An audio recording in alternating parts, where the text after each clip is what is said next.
Learning how to surf is very difficult as a beginner. This is why I'm going to share with you some of the tips and things I wish I had known before learning how to surf that I know accelerated my surfing and made it a lot easier for me to progress quicker and faster. Let's get into it.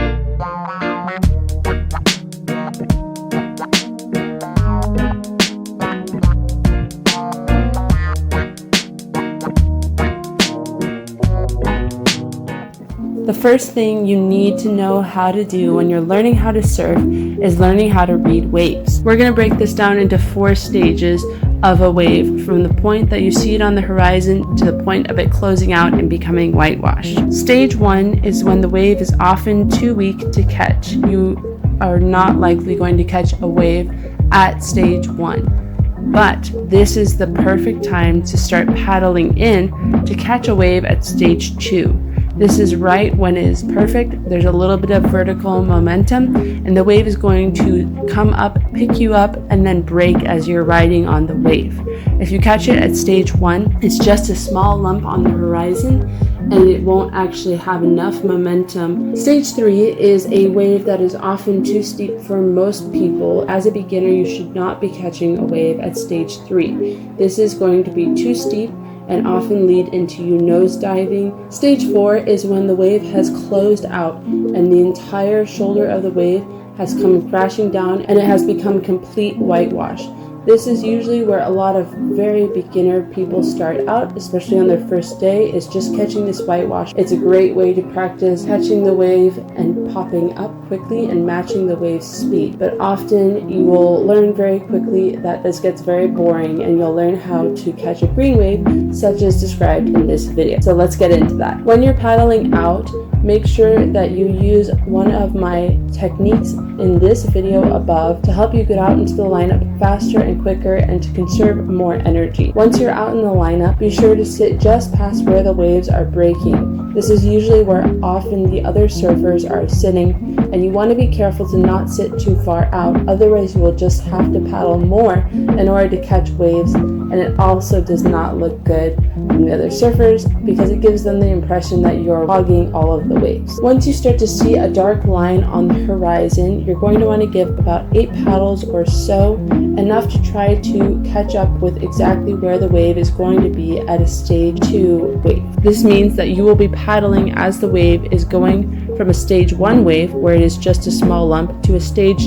2 wave, where it is starting to get that vertical momentum and starting to have the lip coming up just before it's about to break. Give strong, deep paddles, alternating arms, not together, because it will just slow you down. But if you alternate your arms, this will give you speed and momentum instead of creating drag. As you're paddling, you're going to want to remember to look back often and try to make sure you are in just the right position to catch the wave.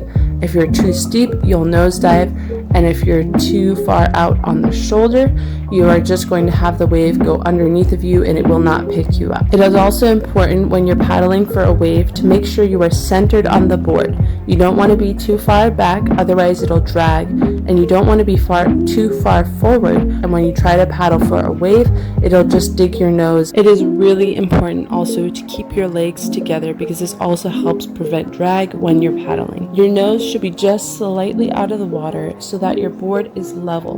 The more surface area that is on the water instead of up in the air, the more that the wave will be able to pick you up and push you forward. Once you are sure that the wave has picked you up and you're giving your last few paddle strokes, it is a good idea to try to angle your board if the wave is moving fast. And this will help you keep up with the shoulder of the wave instead of getting caught in the whitewash.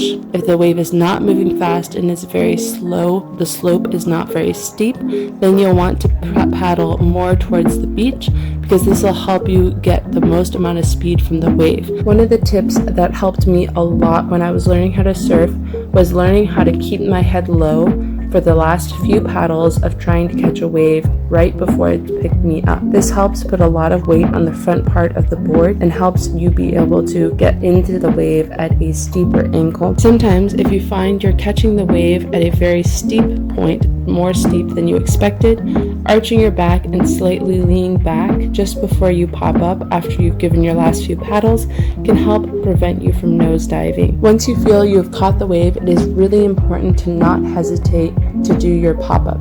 You want to do your pop-up as close to the top of the wave as possible while still making sure that the wave has actually picked you up.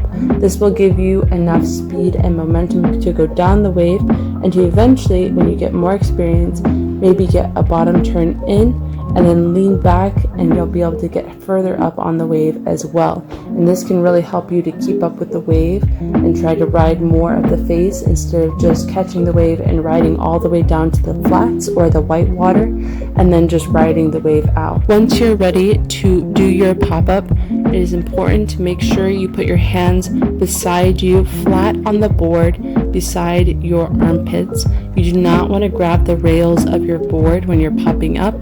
Even though this might seem more stable, it actually will eventually hurt you in the long run because your hands will drag in the water. For a beginner pop-up, you can take your front leg as close as possible to the middle of your board and then take your back leg and move it further up slowly as you're catching the wave. This is not really the best way to do a pop-up. Personally, it actually started to annoy me and make it more difficult to catch waves to do my pop-up slowly than just practicing and learning to do a fast, quick pop-up. You want your legs to be about shoulder width apart. This will help give you stability, but you don't want to be too low. You want to avoid the classic stink bug stance. A lot of surf instructors tell you to be low and wide. Sometimes this can be helpful, but if you're too low and too wide, sometimes it can actually cause you to be more unstable. As you can see here, eventually when I start to lean back, I start to fall off the board because I'm not as stable.